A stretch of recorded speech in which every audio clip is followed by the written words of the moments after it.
I would absolutely be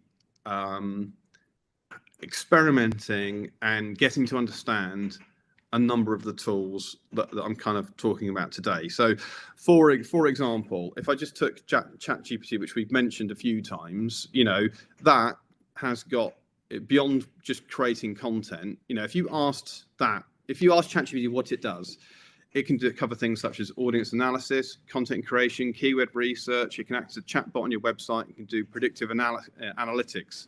And on and on. I would highly recommend, if people haven't properly experimented with that, to go and experiment with it more thoroughly. And I would say that across a number of different tools.